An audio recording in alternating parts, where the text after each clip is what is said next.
A Porsche owner just found out his battery bill was £55,000 on a car that later sold, second-hand, for £57,000. Right now, in 2026, a Jaguar in America is being told to park outside, away from buildings, because its battery could catch fire. And a Land Rover engine can quietly destroy itself from the inside, starting with a rattle that most owners simply ignore. These are 8 UK cars that could turn into genuine financial nightmares in 2026. Not because they're bad to drive. Every one of these is actually a decent car. It's because each one is hiding a specific, documented fault that can turn an ordinary repair bill into something big enough to wreck your entire year.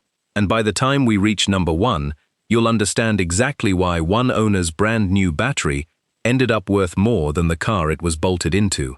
Every figure, every recall, every date in this video is real. Let's start with number 8.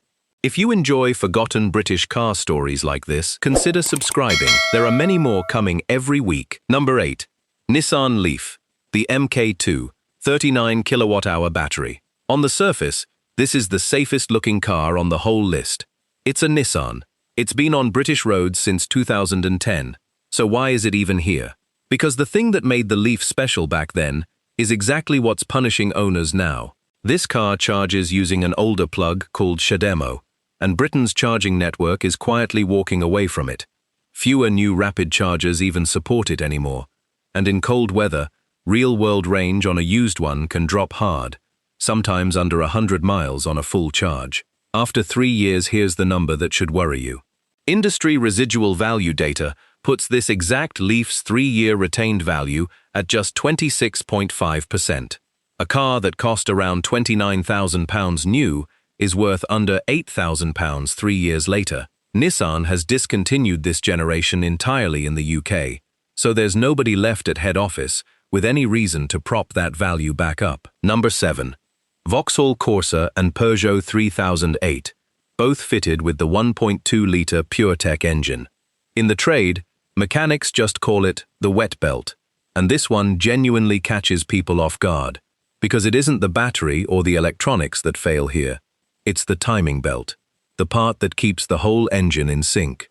In a normal petrol car, that belt sits in a dry housing, well away from the oil. In this engine, Peugeot and Vauxhall's parent company decided to run the belt inside the oil itself, to cut down on noise.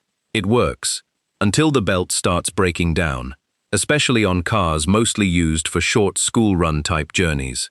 When it breaks down, it sheds tiny bits of rubber straight into the oil. Those bits clog the oil pump. Oil pressure drops. And on a bad day, that's a dead engine sitting on a driveway, with mechanics across the country now quoting repair bills anywhere from £3,000 to £6,000.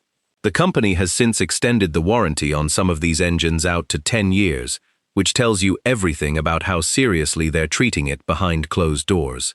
If your car has this engine, today's a good day to check when that belt was last replaced. Number 6. Mercedes-Benz A-Class and C-Class, roughly 2018 through 2023.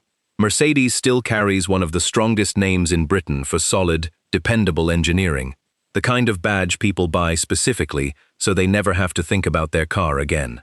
But under that 3-pointed star on some of these cars sits a small turbocharged engine, co-developed with Renault, and it doesn't always live up to the reputation sitting above it. Owners have reported oil consumption creeping up from as early as 50,000 kilometers, in some cases traced back to worn piston rings. There have also been reports of oil leaking from the turbo's oil feed line, which Mercedes itself flagged as a potential fire risk on affected cars, triggering recall action. None of this makes your Mercedes a ticking time bomb. It just means the badge doesn't do the checking for you. If you own one of these, keep an eye on the dipstick between services, not just when a light appears on the dash, because by the time that light comes on, the damage is usually already done. If you enjoy forgotten British car stories like this, consider subscribing. There are many more coming every week. Number 5. Range Rover Sport and Velar. Ask any owner what worries them most, and you'll usually hear the same 2 words: air suspension. It's what gives these cars that famous, floating ride quality. It's also one of the most consistently reported failure points across the whole range, with compressors and air springs starting to give up once cars pass around 40 to 50,000 miles. It doesn't stop there. What Car's own reliability survey on the VLAR describes what it calls a worrying trend of electrical faults, glitchy infotainment screens, reversing cameras that just stop working, warning lights that won't clear. And owners in that same survey flagged something almost as painful as the repair itself: long waits just to get a diagnostic appointment booked in. But here's the part that has nothing to do with engineering at all. Range Rovers are one of the most stolen vehicles in Britain. The VLAR figures recorded over 5,500 Range Rovers stolen across the UK in a single year, targeted specifically because of keyless relay theft. Land Rover has since spent £10 million upgrading security on affected cars, and that work has cut thefts by around 40%. But insurers haven't forgotten the years before that. Owners without the latest security upgrades are still seeing premiums rise by as much as 40% at renewal. This is a car built to feel like the most expensive thing on your street. Right now, in every sense, it often is. Number 4. Land Rover Discovery and Discovery Sport.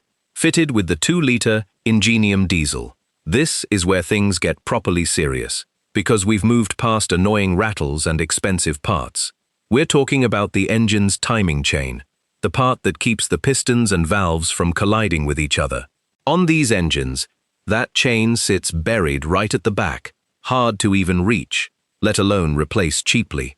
Specialists up and down the country describe the exact same early warning sign: a metallic rattle on a cold morning start that fades once the engine warms through.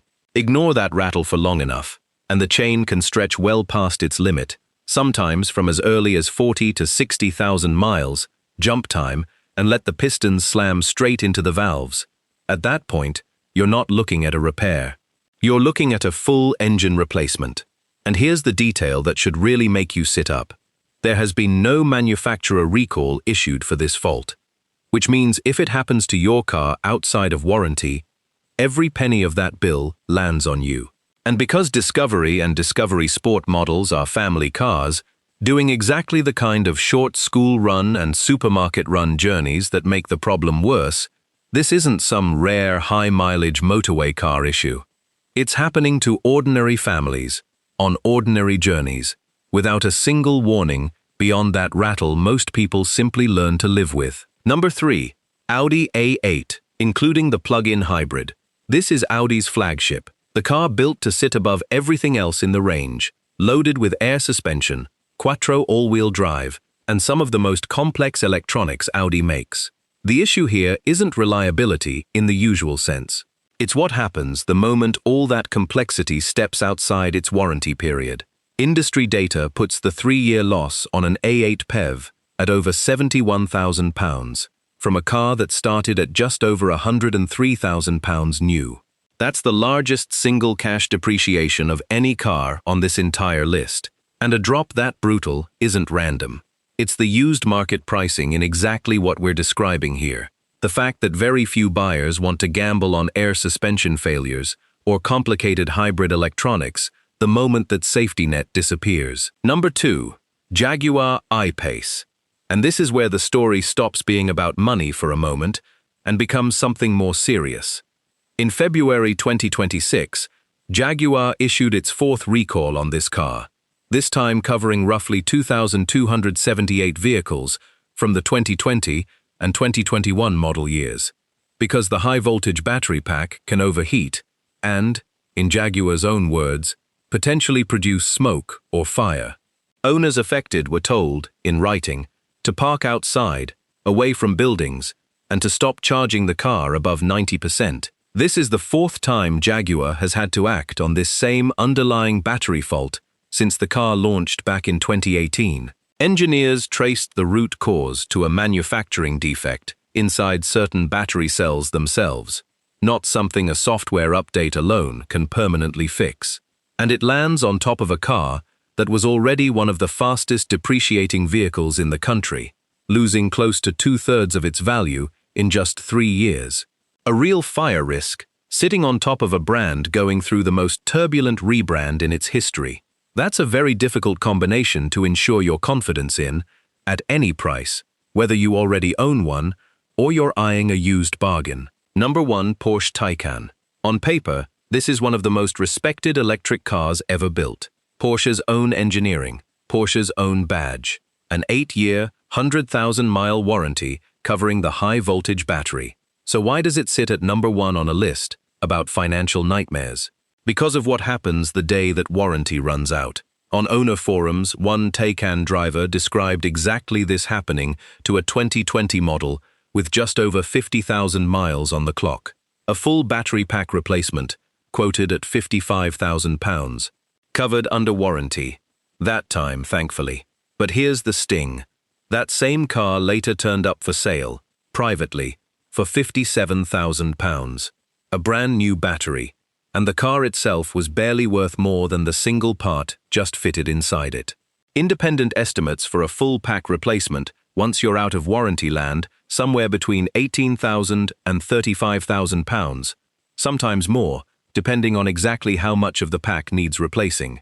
Some owners report that even a single failed module, out of roughly 30 inside the pack, can run into thousands of pounds in labor alone, purely because of how deep it sits inside the car. 8 years sounds generous, until you remember plenty of these cars will still be changing hands long after that date has passed. So why is all of this happening at once, across 8 completely different brands, in the same few years? Britain's biggest car makers are in the middle of the most disruptive transition the industry has faced in decades, racing to convert entire model ranges over to electric power under government targets that keep climbing every year, while still trying to sell out the last of their combustion engine platforms at the same time. Engines like the Ingenium diesel and the PureTech wet belt were designed and rushed to market in that same pressured window. Early EV platforms like the I-Pace and the Taycan were engineered before anyone truly understood how these battery packs would age in the real world, on real British roads, in real British weather. Nobody sets out to build a car with a hidden weakness. But when an entire industry is sprinting to reinvent itself all at once, some of the running is bound to show up later, in owners' driveways, exactly the way we've just seen. If you own one of these 8 cars, none of this is a reason to panic, and it's certainly not a reason to sell tomorrow. It's a reason to actually read your service history, know precisely when your warranty runs out, and get ahead of these faults before they get ahead of you. So tell me in the comments, do you own one of these 8? Has anything like this already happened to you, or to someone you know? Tell me which car and what happened, because somebody else watching this right now might be about to make exactly the same mistake, and your story could be the thing that stops them.